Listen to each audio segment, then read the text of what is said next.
CEO and co-founder of Weather Trends 360, Bill Kirk, joins us now. And Bill, my first question, and the most important question there is am I going to be able to get my turkey when I go to the supermarket? Well, I hope so, right? Again, part of that is, right, we're having smaller gatherings, so you're having smaller turkeys, right? Just think of the logistics of a turkey guy, right? Making big turkeys, and now he's got to make little turkeys. So, yeah, hopefully you got some turkeys. Now, I understand that weather has also played a role in some of the supply chain issues that we've been having. So what specific systems have been causing the most problems for farmers? Well, let's just look. You got to look at the global supply chain. So if we look at, say, cranberries, right? There's no shortage of cranberries. In fact, there really is no shortage of food. It's the logistics of getting the product here and the raw materials that go into that. So take cranberries, right? We've got a 2% increase in cranberries here in New Jersey, Massachusetts. There's a lot of cranberries. But what do they need? They need an aluminum can. Well, how do you make an aluminum can?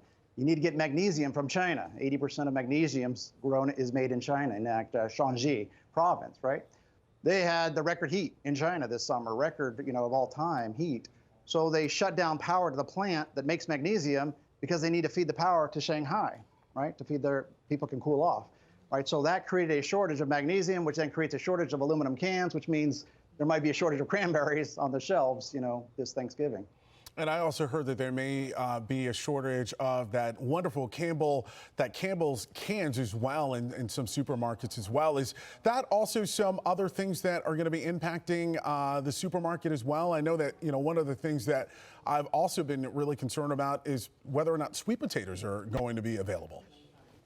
Again, the real problem here is, again, not the shortage of now, again, we can take drought, though. Drought in Brazil was epic this year. And unfortunately, no one really saw it. We did. We, predict year-ahead weather. But we projected Brazil's corn crop would be down 20%. But the USDA and Brazil's CONAB ag agency said no problems. Well, they ended up being down 23 to 29% in corn production in Brazil, which then impacts everything. Feeding cattle, chickens, turkeys, and just your cereal, right? So that whole supply chain now is very diminished demand, high demand, but, low supply. So again, something that happened, thousands of miles away can have a huge impact on here. The other thing that's happening right now is that usually the first good cold snap, which we're just now getting in November here in the East, creates pantry loading, right? So we buy and we stock up on all those things. Normally that might happen in September, October, but now it's happening in November with Thanksgiving. So you have this massive crunch of demand in a very short window versus spread out in a normal year of September, October, November. And Bill, last time I went grocery shopping, one of the other things I noticed was some higher prices, especially on some of the basic items like milk. So is that because of the supply chain issue, or is that because some people are hoarding different supermarket goods? Yeah, I haven't seen the shortage on milk. Milk is obviously produced here in America, so the good news is there's really no shortage of it. But again, there's higher input costs, right? So that corn is at a second highest in history. I think we got to $7.50 per bushel of corn. So that's feeding cattle, right? So naturally, dairy cows are, very expensive to produce their milk. So that's why, inflation is just because of the inflation of corn. Again, in part because of that Brazil issue. We had a wheat issue here in America, 50% less wheat. So things like pasta could be quite a bit more expensive because there was just less material, raw material going into that production. So, Bill, what would you suggest that people at home do?